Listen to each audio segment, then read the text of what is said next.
Honourable members Asaduddin बहुत बहुत धन्यवाद। धन्यवाद सर, आपका शुक्रिया कि आपने बोलने का मौका दिया। आपका बेहद शुक्रिया सर। सर, मैं इस बजट की मुखालिफत में बोलने के लिए खड़ा हूं और इस बात को ज़हन-नशीन करनी चाहिए कि सर के पिछले 25 साल में से 15 साल बीजेपी और एनडीए इख्तिदार पर है और यही बुनियादी वजह है कि आज एक ग्रेजुएट बेरोजगार है, किसान खुदकुशी कर रहे हैं, एमएसएमई बंद हो रहे हैं और चीन से बगैर इंपोर्ट करे हमारे देश का निजाम नहीं चल सकता।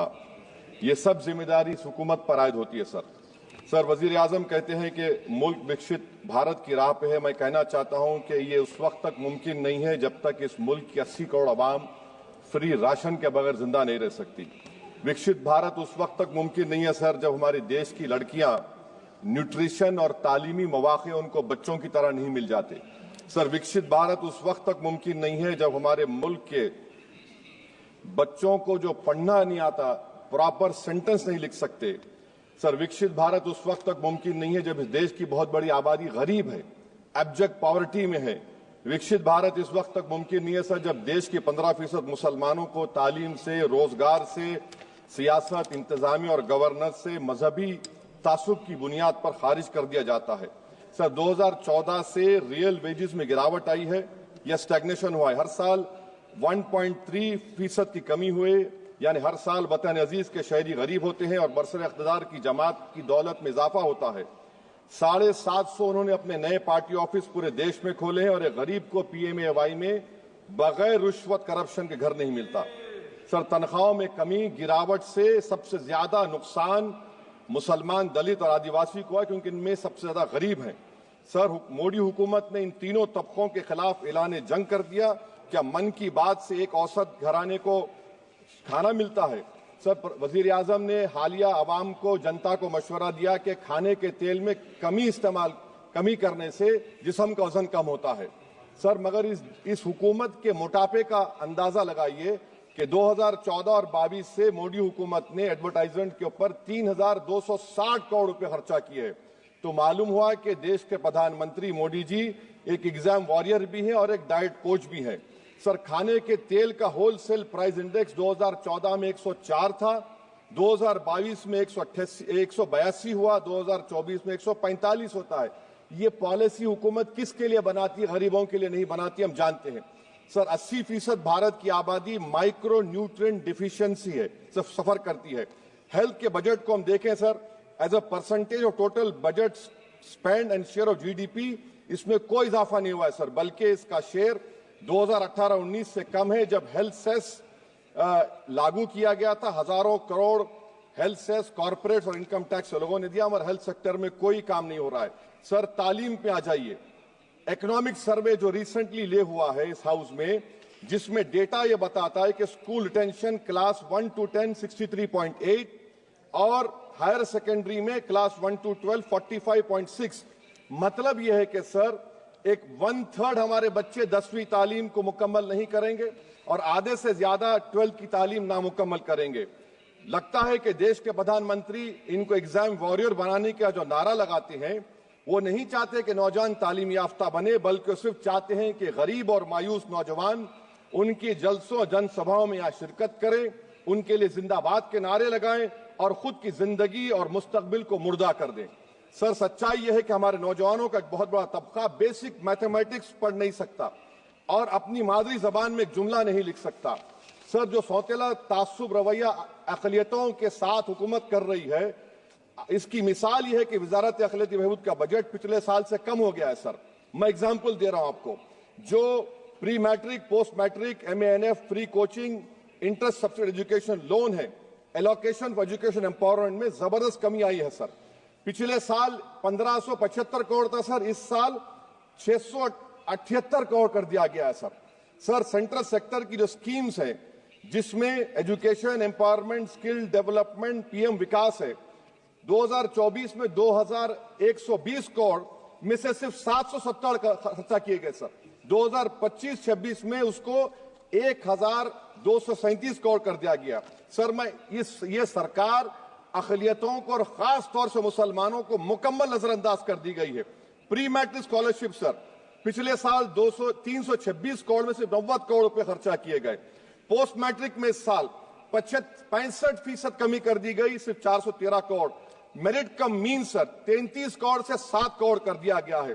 कौमी वक्फ बोर्ड तरक्याती स्कीम, शहरी विकास संपत्ति सर 2023-24 में 17 करोड़ में 8 करोड़ दिए गए, 1 करोड़ खर्चा हुआ। 2024 में 16 करोड़ सिर्फ 3 करोड़ रुपए दिए गए। इस साल 13 करोड़ रुपए दिए गए हैं। तो इससे अंदाजा होता है कि हुकूमत वक्फ की जायदादों को आमदनी का जरिया नहीं बनाना चाहती, उसको बर्बाद और खत्म करना चाहती है। सर स्किल डेवलपमेंट में हमारी दोहर उस्ताद नई मंजिल बिल्कुल खत्म करके रख दिया। अब टेक्सटाइल इंडस्ट्री बर्बादी के दहाने पे आ गई सर। 2016 तक भारत में सबसे ज्यादा रेडीमेड गारमेंट्स हम एक्सपोर्ट करते थे, आज उसमें 14% कमी आई, बांग्लादेश हमसे आगे चला गया।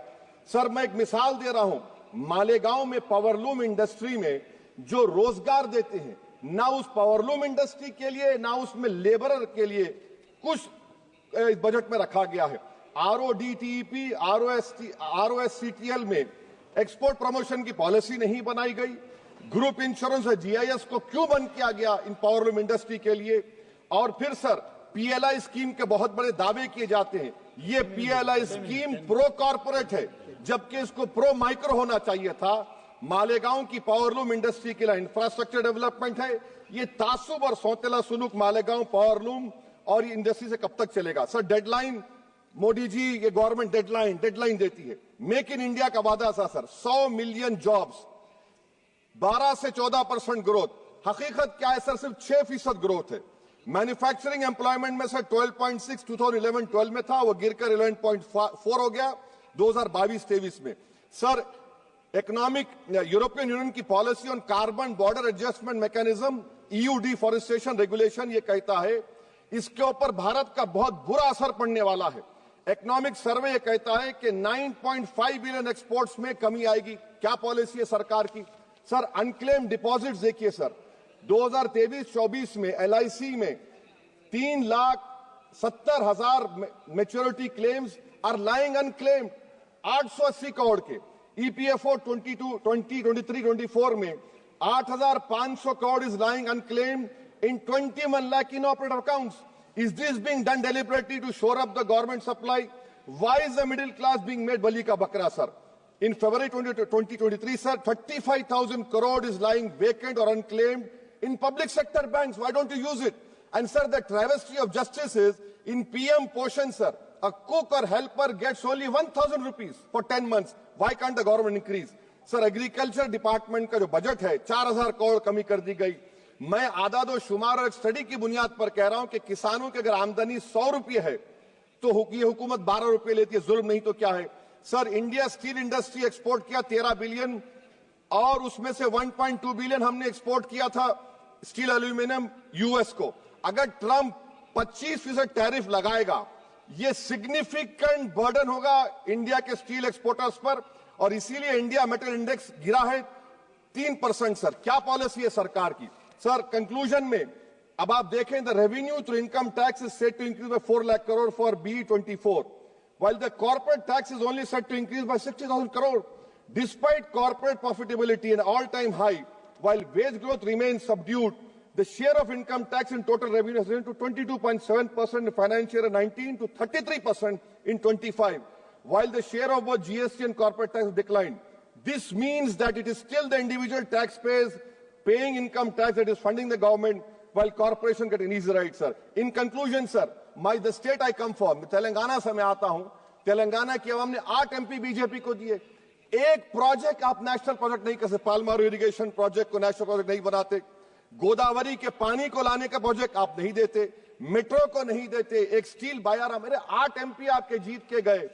ये लगता है कि बेचारे वो कितने कमजोर हैं कि जिस रियासत से जीत कर गए वहां पर कुछ नहीं कर सक रहे सर। तो इसीलिए मैं इस बजट की मुखालिफत में खड़ा हूं। इससे कोई रोजगार में फायदा नहीं होगा, विकसित भारत नहीं बनेगा। आप लाख बोल लीजिए, हम 12 लाख का बाजा बजाइए, मगर बाजू GST का एक चौकीदार खड़ा हुआ है चोरी करने के लिए। बहुत बहुत शुक्रिया सर।